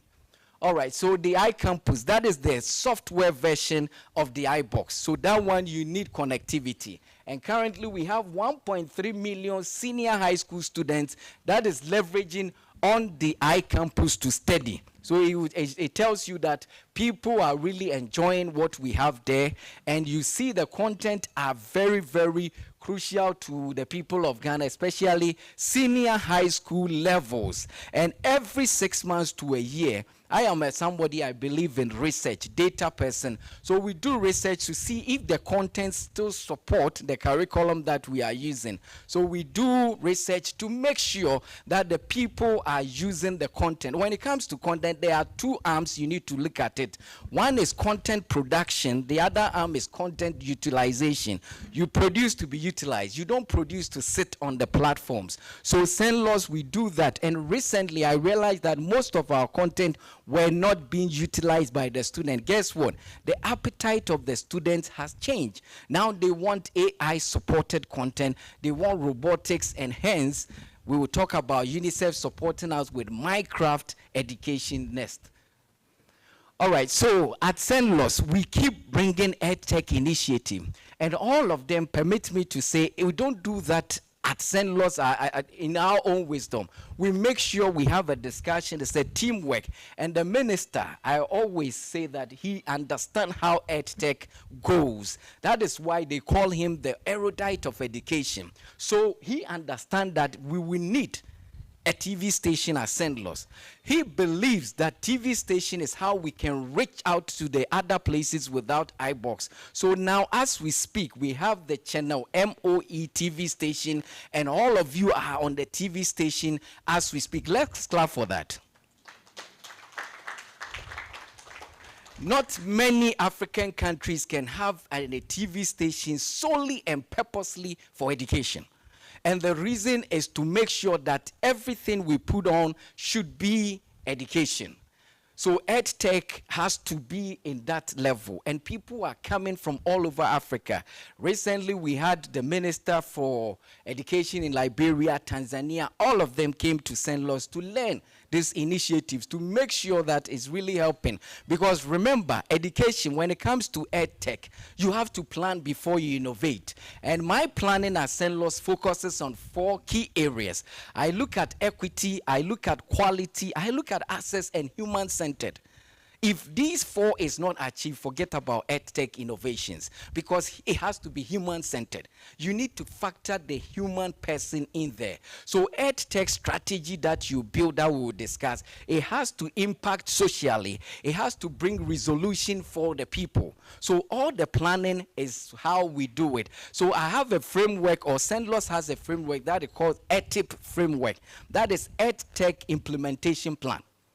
So within the plan, all these 4 key areas sit in there. That is how we thought that the TV station is something that we need, and now it's doing the magic. Now it goes to 27 African countries, and they are watching us live and now sending messages how Ghana's EdTech has really bolted on to the next level. Next. All right, to achieve all this, like I reiterated earlier, there has to be that collaboration, coordination. That is why we are so much enthused about this project, Tech4Ed, because it also focuses on coordination. You cannot achieve education or EdTech in silos. In fragmentation, it wouldn't happen. It has to be done in collaboration. So now Ghana, the collaborativeness is high. Tell me about MEST or tell me about MasterCard. Anybody, I know the projects they are doing. At first, it wasn't like that. So we have built sort of an almanac, EdTech almanac. So we know what everybody is doing through this conference that we did here in Ghana. Every year we do what we call the National Digital Distance Learning Conference. At first, you can see UNICEF working on a project. Tomorrow you can see the same project is sort of being mimicked by Plan Ghana. It's waste of resources. So we need to come together to understand what UNICEF is doing, not be to be repeated by EdTech Hub or maybe UNESCO or somewhere. So now they all know, and CENLOS is providing that leadership to achieve that. So the conference, we do it for 3 days. And again, it's UNICEF that supported that fantastic idea. They gave us the lion's share money to start this conference. And the conference has brought about the new lease that we have in EdTech in Ghana. Now, everyone, a lot of innovations is going on, STEM innovation. Because of this conference, we came together, and now everyone knows what everyone is doing. Plan Ghana, if you ask me, their focus now is on girls in education inclusivity. If you ask me, British Council, I know, UNICEF, you can't lose me on any of them because of the conference. I know. So once you come to CENLOS, if you mention a project, I say, hey, wait, please, go and talk to UNICEF. Let's join and see how we can save some of the money for other project. So the National Digital Learning Conference has really supported to break the barriers whereby things would not be done, and the minister has supported it fully throughout. Next. All right, so some of the EdTech initiatives that was birthed out of the conference. We have the Ghana Learning Passport. All the initiatives that I spoke about, the first one, the iBox, the iCampus, the focus is on senior high school. And we have 14 years school going levels in Ghana. We have 2 years of KG, we have 6 years of basic school, we have 3 years of junior high schools, and of course 3 years senior high schools, all toppled to be 14 years. But guess what? Once you have the 14 years, and now we are talking about EdTech initiatives in the country, it's not only Ghana, everywhere. You don't leave anybody out. So I spoke to UNICEF and Chris and all of them, Mr. Tillman, Christine, and we came together and we say, you know what? We have what we call the Ghana Learning Passport. And that one, let's pilot it at the basic level. So now the basic school, they also have a platform for them, B1 to B3, and it's really doing the magic. Now we are going to pilot at 30 schools for them to also have ICT techniques and how to use ICT platform to teach in our schools and other stuff. So we did 3 schools to be completed. Now 30 more is about to go. And the focus again is to build the case on how to take ICT tools very serious, how to learn using digital tools. Because we are in the 4th industrial revolution, we know the times we are in. Everything is technology, and we have a mantra or a strategy that we need to cut them young. So we need to do where we do early desire. So basic one, we need to start to give them the ICT. So the minister, through this project, is going to build what we call the gates. That is gifted and talented educational students. So the gates will be leveraging on this Ghana Learning Passport. So once we see a child is very gifted, then we pull the person out into gates. Next. All right, the Minecraft education, that is also a UNICEF-supported initiative in Ghana for EdTech, and Google and other persons are supporting that. That is also a crucial innovations or initiative that we have introduced in Ghana. The focus is, the minister always talk about the 4 C's. We have the 4 C's in digital skills, and we have the 4 C's when it comes to EdTech policy. The EdTech policy is the 3 that Pablo mentioned, but Ghana, we have added 1 to it.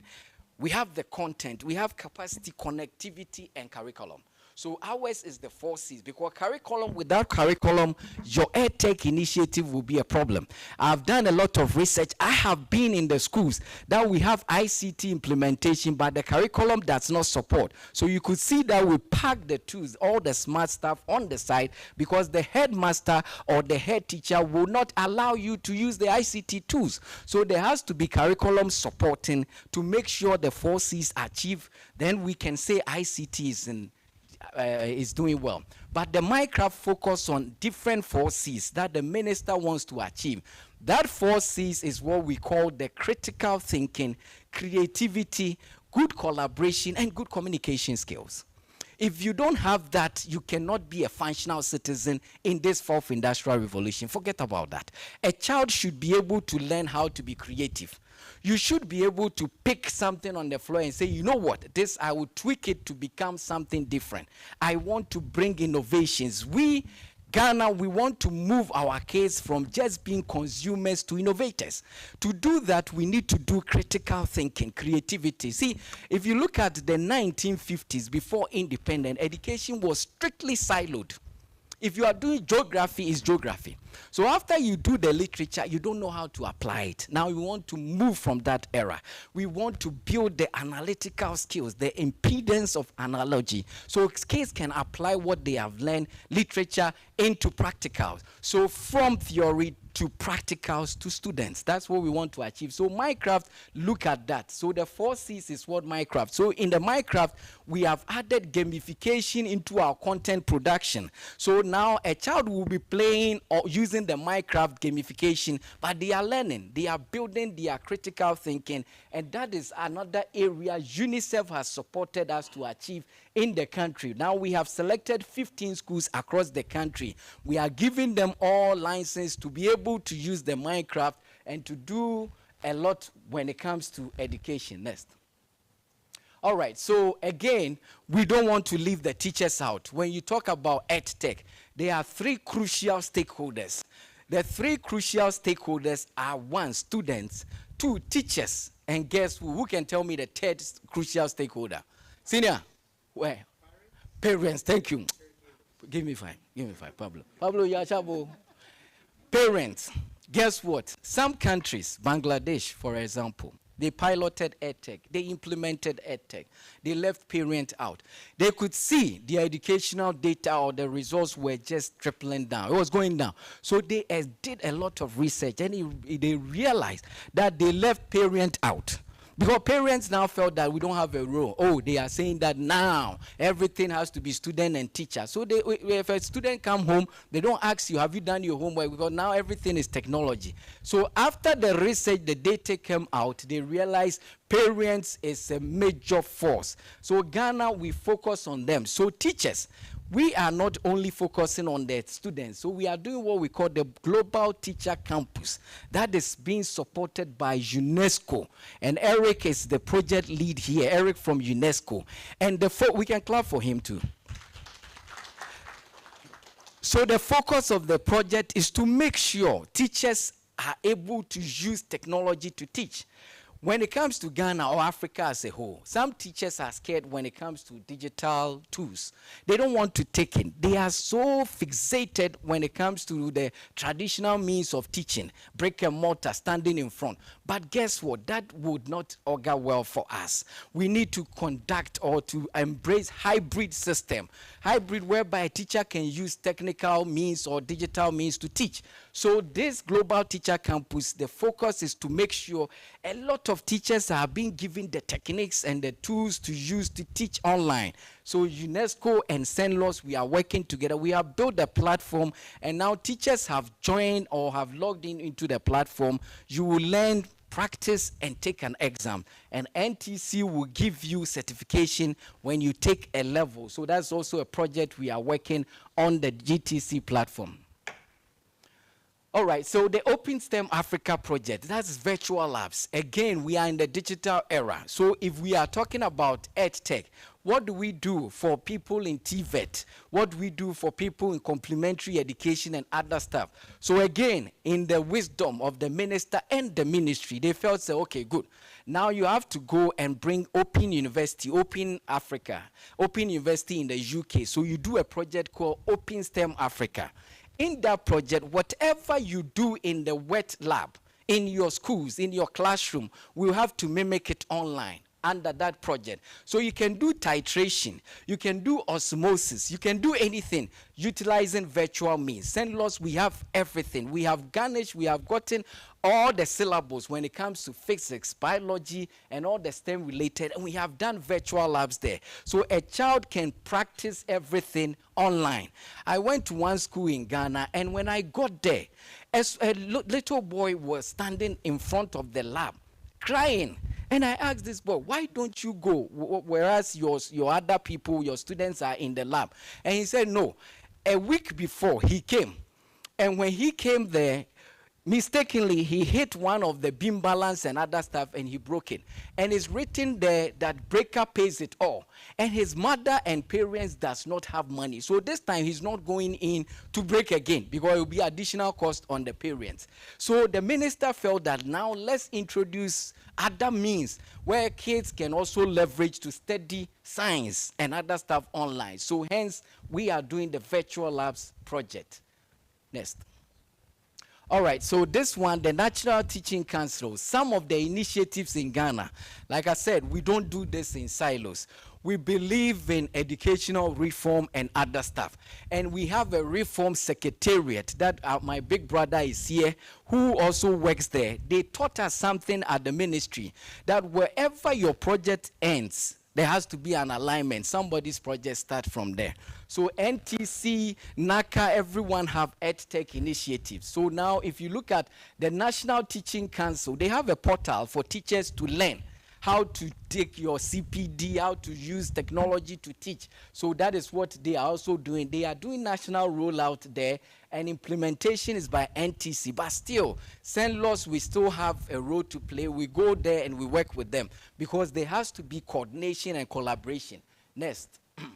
All right, so school licensing and inspection management system, that is for NACA. NACA is a national body here that looks at the schools to make sure every school is in conformity. When you say you are an established school, are you conforming to standards? Whatever you are doing, can you say your products can be accepted in the universities? So NACA, they have that now digital means. NACIA has that digital means. That is National Council for Curriculum and Assessment. No, National Council for Schools and Inspectorate. So that is NACIA. So they also have SLIMS there. So that is a project they are doing. It's also EdTech. So you could see that EdTech has taken everywhere in Ghana. So that's NACIA, what they are doing. Next. All right, so some of the EdTech initiatives in Ghana, you could see Colleges of Education, Ghana Tertiary Education Commission, that's GTech. That's the body that is in charge of polytechnics, universities, and training colleges. So they also have a platform, and recently their boss came to St. Louis to have a discussion with me on the EdTech Masterclass, which is a new project or program we are doing to bring everybody together so you can tease out what you are doing to the people of Ghana. So Centralized Application Processing Service, that's the GTech again. You could see Comprehensive Data Management System. That is National Education Reform Secretariat. Again, Reform Secretariat, they are here. They make sure they also include digital means or technology in whatever they do. Fidelity of implementation, that is NACA. NACA is the body that is in charge of curriculum. So like I spoke earlier, curriculum is also something we need to take it serious. If the curriculum does not support EdTech initiative, we have a problem. Because whatever you do, the curriculum should back it. But guess what? Ghana, at first, we were operating objective-based curriculum. That was strictly dominance to teachers. So teacher will dominate. If he hasn't called you or she hasn't called you, you can talk. But now we want to bring that parity, so we have introduced standard-based curriculum that allows students and teachers to work together in sync in a classroom. So a student can interject respectfully to a teacher that, hey, please, this you are teaching, I think I've watched a video here, or I've looked at AI, teacher will not be mad because it's a collaborative environment, so standard-based and is dominance to all the stakeholders. Next. All right, so the distance learning project I spoke about, Naka, next, please. All right, Nyansapo. No, let's go. Nyansapo is an offline thing that St. Louis is working. Go to the next, please. All right, so some of the EdTech initiatives in Ghana in the private sector. Most of the stuff I spoke about is in the public sector, but what about the private sector? We have done a conference, and we are leading to bring everybody out. The private sector, we have Ethno Labs, which is being handled by Tech4Ed. They are also doing fantastic project, Asanka and other stuff. So we don't believe that the public sector is the only people that should lead EdTech in Ghana. No, we need to bring them together. And guess what? Who is the chairman for Ethno Labs? Nana Jemfie. I am the chairman for this project. Let's clap for that. So it tells you that the public and the private sector, we are working together, and they are doing a good job. In that project, they are going to give 20 computer labs in 12 regions to support teaching and learning, to bring data so people can know. Because when it comes to EdTech, like Mr. Pablo and Stan spoke about, it's evidence-based. If you go to University of Edinburgh, Cambridge, they will tell you EdTech is a datafication project. Without data, forget about EdTech. So no evidence, you can say anything can happen in EdTech. So we need the evidence, and they are going to give to us. And I'll even leverage on their evidence to do a lot of project. Next. All right, so inspiring teachers, that is also a private sector project that is going on in the country by another private sector. Next. All right, so Train for Tomorrow. These are some of the projects. Vaki Foundation, it used to be Vaki, and now they turn out to be Plan Ghana, and now they are also using the EdTech to do Train for Tomorrow. We also have Deaf Can Talk. Deaf Can Talk is another project that is going on for persons with disability. That is a fantastic project that is also going on in Ghana. Next.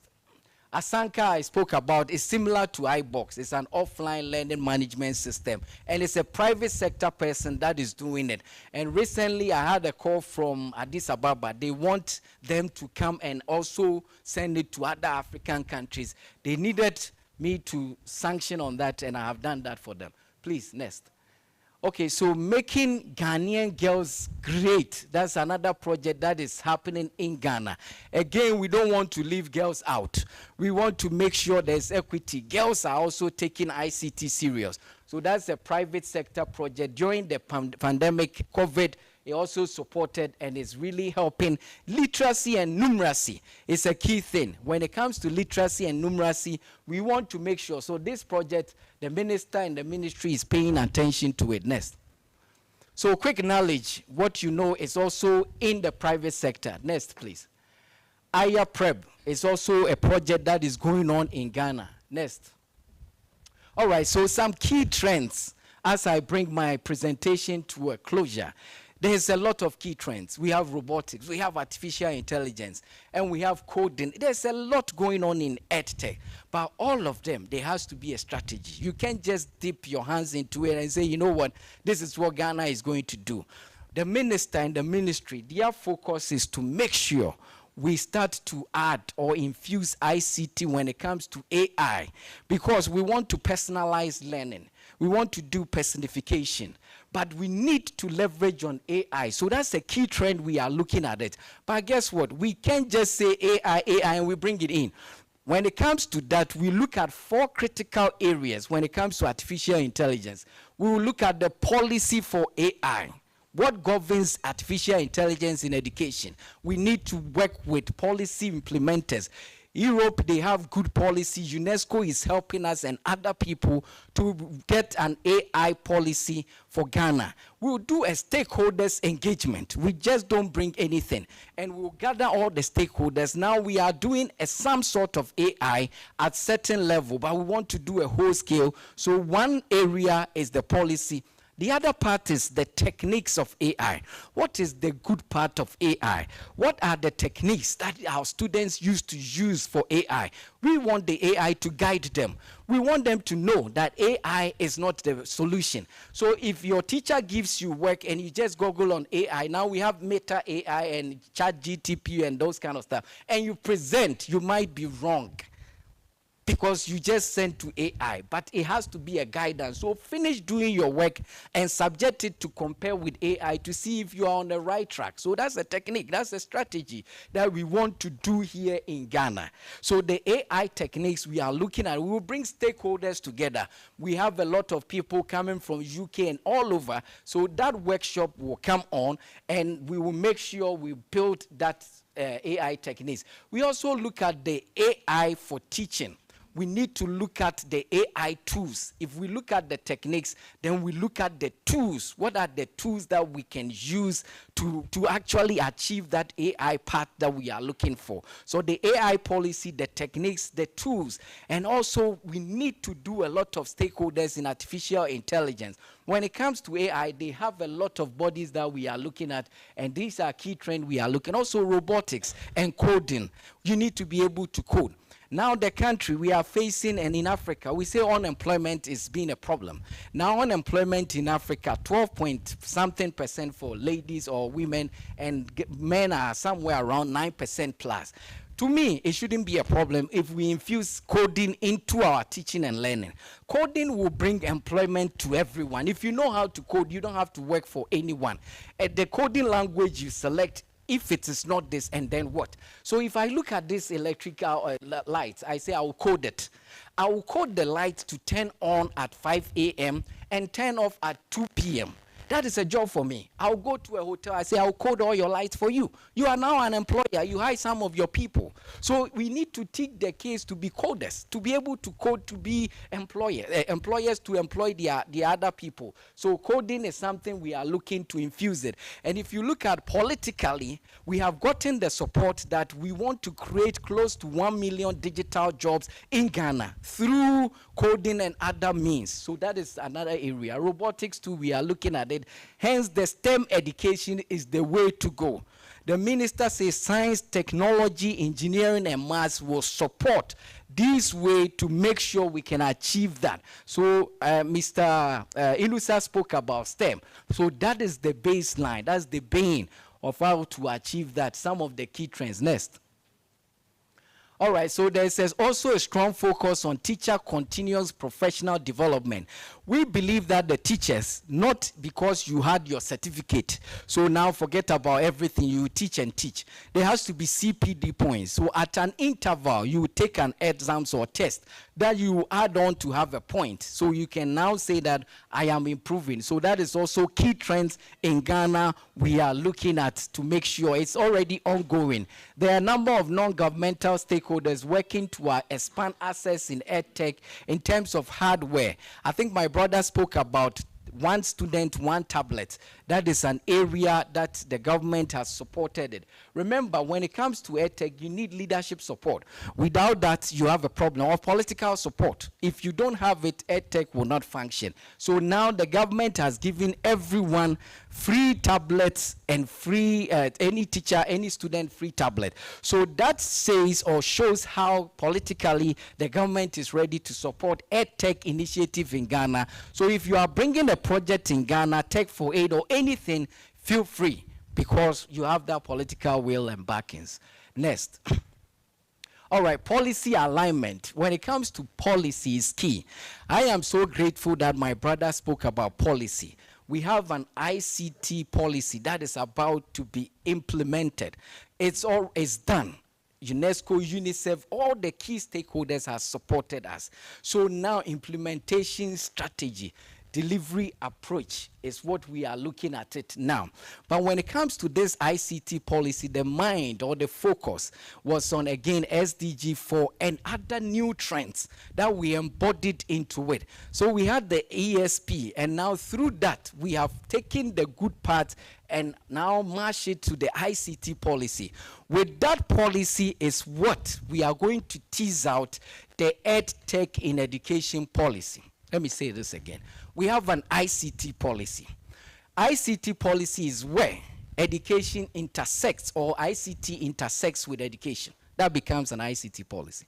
But EdTech policy has to be teased out from that ICT policy. So after that, we are going to work with Tech4Ed and GP and other persons to support us, TA-wise, technical advice, to build the EdTech strategy. And guess what? World Bank is working on something already. They have built an EdTech framework, that is EdTech Readiness Index. So we have the index already, so the TA will come in, then we tease out, because ICT policy, I can use it to a limit, but when it comes to EdTech, we need to tease out. That becomes a strategy. So we'll look at the issues, the devices, the other options and alternatives when it comes to EdTech, evaluation criteria when it comes to EdTech. Then we'll look at implementation for that. So all of that, we need to look at it well and see how we can achieve what we are looking for. But Ghana, conducively, infrastructure, we are good to go. Next.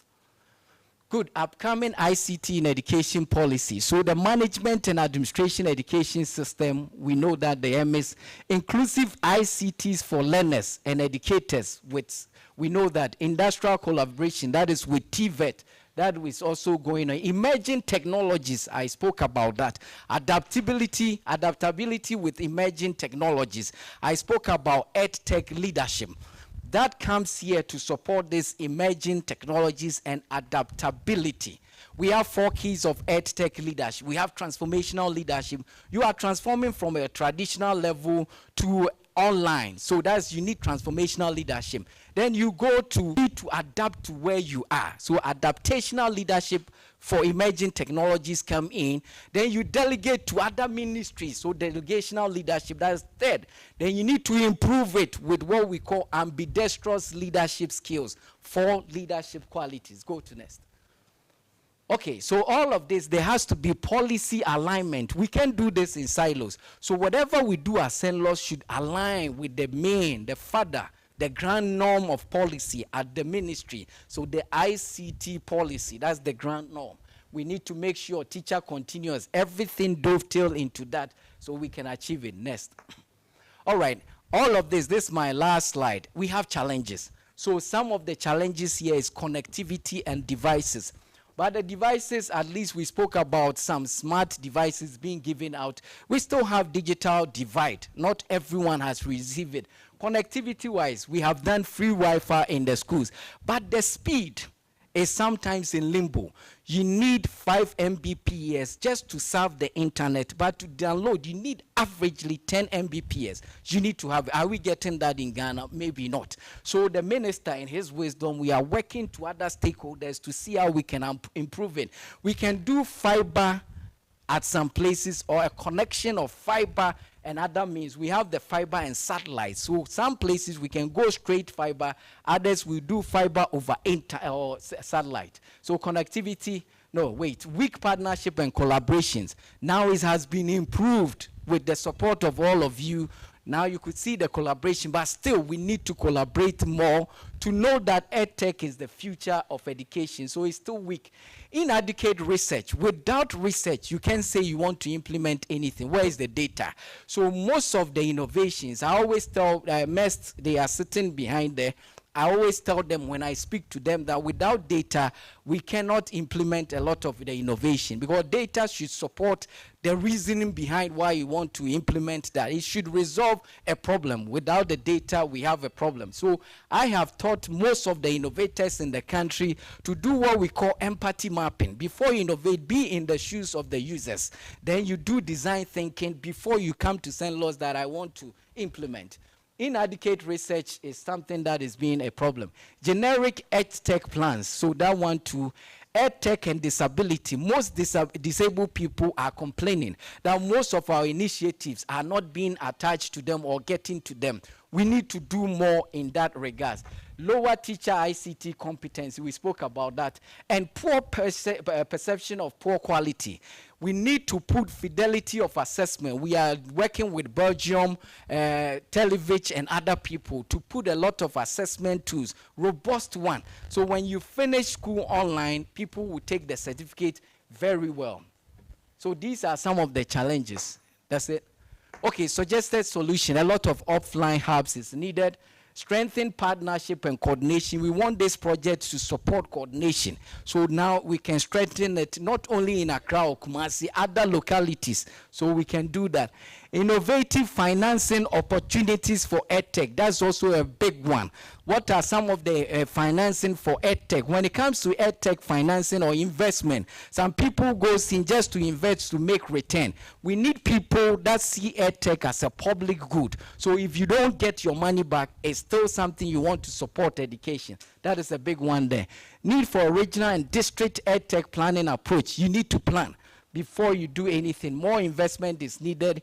Investment in packages for special needs, persons with special need. We need to invest in them because they're also part of the population. We need to make sure we do a lot for them.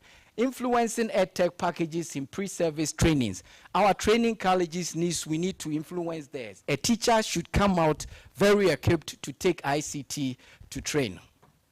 All right, so to bring my presentation to a closure, that is the current status of EdTech in Ghana. And I believe all of us sitting here have a role to play. We can do more. Now, Ghana is the beacon of EdTech in Africa because we are doing much. And I know our persons visiting us, they know Ghana is doing much. But we can't stop it there because we believe that all of us can achieve and make sure Ghana becomes even more. In the words of Jimmy Johnson, he said, the difference between ordinary and extraordinary is the little extra. If you take the extra, it becomes ordinary. But the little extra, we, all of us here, should do to support it. Thank you all.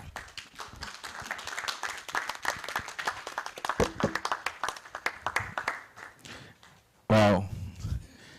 That's very comprehensive. And I saw some people doing .com. You know .com? Oh, in EdTech environment, if somebody wants to sleep or tries to sleep, we call it .com. You know, you just do like this. All right.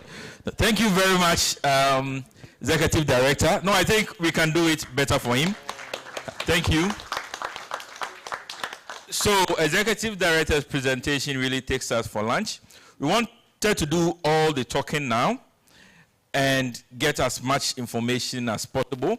Immediately we come back from lunch, we are going to go into the discussions of the work plan. We are going to put you into groups, so I'm sure by the time you are back, you have your group. We'll do the technical assistance initiative to get more insights that will guide us in our groups discussions. So I'm sure you are hearing that a lot is happening within the space. And the question still remains how these wonderful initiatives are contributing to strengthen our systems and practices at the policy level and the service delivery level with the end goal of improving learning outcomes. So thank you once again, Director, very comprehensive. I think you have earned your lunch. You have just an hour for lunch. And we are going to ask like military people. Once you are done, please come, and then we will continue. Right. Yes, we will have time for questions. So please, if you think you forget your question, just write it somewhere, because we have information that the food is getting cold, and we have to go. So when we come back, we'll just do some few minutes of questioning, and then we go into the other presentation. Thank you. 1 hour start now. Tick, tick, tick, tick.